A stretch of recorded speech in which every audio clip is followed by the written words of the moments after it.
DT going up into the rafters.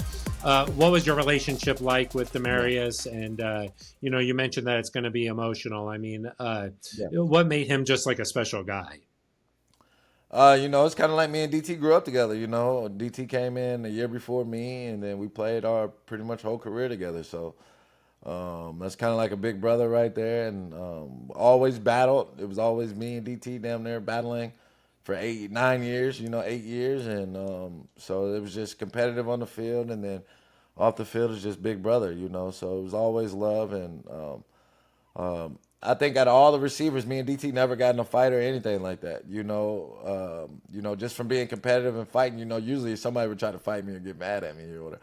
You know, DT just never did. He just Yeah. always just battled, and we just made each other better, and and we go hang out afterwards. Go hang out or do whatever afterwards. And never have any issue. So Yeah, um, that smile, man, that was like an yeah, infectious smile. It kind of brought the life to him. And he yeah, loved what the was same he thing like we away love. from the field? Love kids, love doing community service.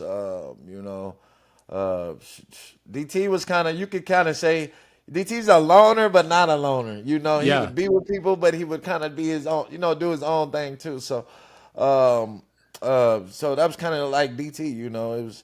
He was a guy that never complained, always fought through injuries for the team. So Bronco yeah, fans, they don't understand how many injuries DT fought through to play. And you could never tell. yeah. You can never tell how much pain he was fighting through to play for us in the Denver.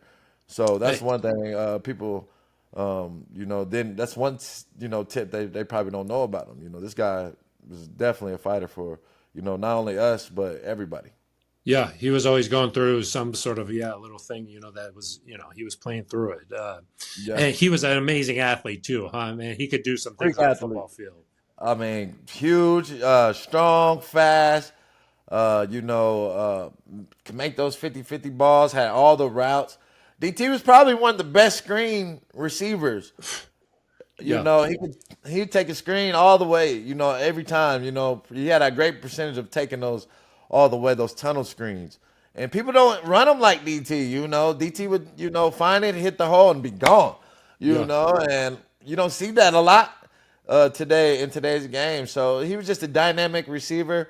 I think he has a lot of the records anyways in Denver, doesn't he? I know. Yeah, I mean, Out of yeah, him he's and, right behind Rod Smith and like yeah, it's him and sacks. Rod Smith, Yeah, probably 1 and 2. So yeah, it's hard to yeah, pass Rod Smith. He had John Elway's whole career. yeah, exactly.